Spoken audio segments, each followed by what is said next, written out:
On the other end of your screen, if you're wondering what is happening, that is Tarbo constituency, Kosache Primary School, where Deputy President William Ruto has already arrived in readiness to cast his ballot. And there is the man, William Ruto himself, accompanied by his wife, Rachel Ruto, as had been indicated by Lois Wangui, who's our North Rift reporter. His details are now being verified as well. I saw him sticking out his thumb in readiness. Let's see if he'll have an easier time of it. It will be interesting because in the past elections, Ben Kitili did a very great documentary on the man and the man of the moment. He's beaten giants before, so it will be interesting to see how this pans out. He's just, I don't know whether he's driven or he's walked, because Lois mentioned that his residence is just half a kilometer from this particular polling station. So you can obviously assume, because this is his hometown and this is his home village. I'm not entirely sure he walks in that suit. Do you walk in your suit? Well, a man of his stature, obviously, he will obviously, want to look good. You want to dress up. Remember, these pictures will be historical. This is the moment that is being captured right now.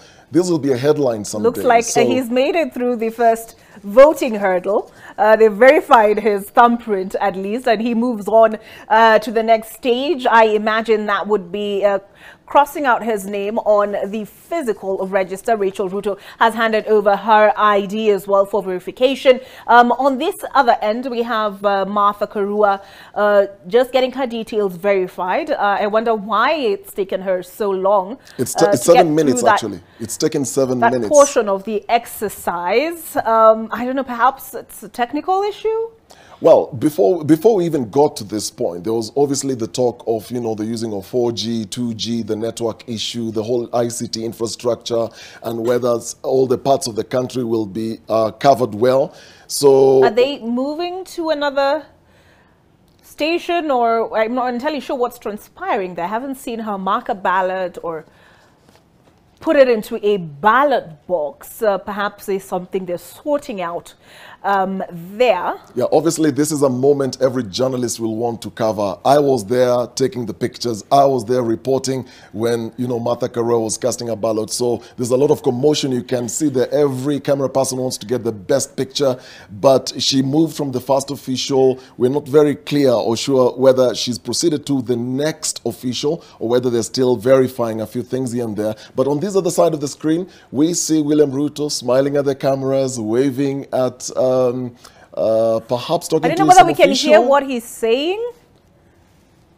I don't know whether we are able to get that sound. All right, so he's going through the voting process. I saw him holding a paper. I don't know whether he's been handed over the ballot papers as yet. Is Martha Karua moving to a different stream? Perhaps, but we do have our Martin Mwangi on location, and he'll be sending an update. In fact, I should look at my WhatsApp and find out what is happening. It's not very clear just from the pictures. Though it has taken a bit of time, moving from the first, clerk at that polling station, moving to the next one. A lot of journalists who've been accredited to cover this historic moment in the country, and everybody wants to get the best picture. This is live. It's not edited, so we have to go with what we get live. So we'll cut the commotions. You'll get to see everything as it happens, because this is the moment of truth for not just Martha, but also for William Ruto in Sugoi. Waking up very early in the morning. For the first time, we're seeing two deputy presidential candidates, voting at the same time, and we have both pictures. But at the moment, we still see a bit of commotion. There you see. Okay, there seems to be some progress perhaps now. It could be that she was waiting in the wrong stream. And perhaps the register is divided across the various streams depending on where your name falls in the alphabet. And you know how things have changed, with the IBC, with the whole setup, with the whole verification process, checking your names in the registers, the biometrics and everything. So much has changed for those who voted in the past 3 or even 4 elections. And I remember some time back when it was just the manual register. It was so easy. Just looks like she's finally passed that hurdle of biometric verification of her details, on to getting her name crossed off the physical register. Are those ballot papers that are being handed over to her? Oh, yes, they are. Martha Karua, as we mentioned earlier, contesting alongside Raila Odinga for the presidency. It will be Raila Odinga's 5th attempt. He may be 5th time lucky. We wait to see how the polls turn out. You did mention that Ben Kitili did a special feature on William Ruto, dubbed the first stab. That you can find that on ntvkenya.co.ke in case you missed it.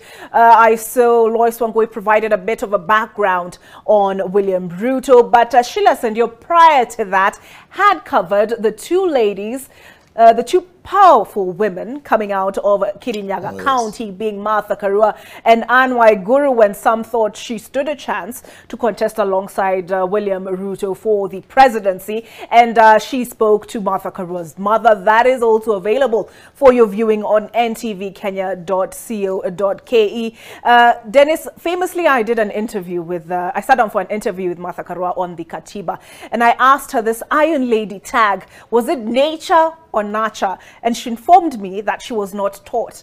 There were even t-shirts branded with that. So tough woman that. It can be easy getting to where she's gotten on the political landscape. But speaking to people who know her, I've never interviewed her myself, but speaking to people who know her, she is very, she's very, very keen on details. She is attentive to details, and she's very, very strict. Obviously, the people who have interviewed her all have stories to tell about not just her as a person, her personality, the things that she believes in, her convictions. They all come across in everything that she does. So there she is, the moment we've all been waiting for. It's taken 12 minutes from the first clerk when she entered that polling station to now casting her ballot. 12 minutes. We're not sure whether this is the same time period it will take anybody else going in to cast their ballots, but and there's William Ruto. Is he voting for the presidential elective picture seat for president? Yes. It is a defining moment for him. And the picture's literally frozen on him, about to drop his ballot. So this is the moment where, like I said earlier, every journalist wants to get the best picture. He's all looking, he's all smiling at the cameras. He's going through the voting process. And accompanied by his wife, Rachel Ruto, also doing the same.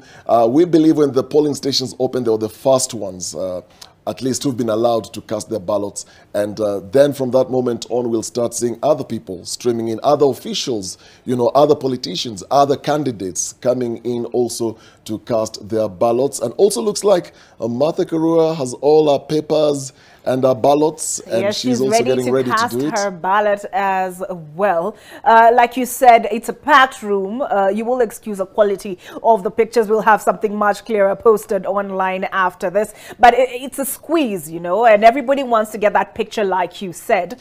And I think as a journalist, and if I was out there, I would wear steel-toed boots, because you can get your toes really squished in that push and pull. There she is, being directed by an IEBC official in that polling station. So we have those ballot boxes color-coded with the different positions, and I think she is done. Are they going to mark her pinky? I think that's the next step. The little finger? Yes.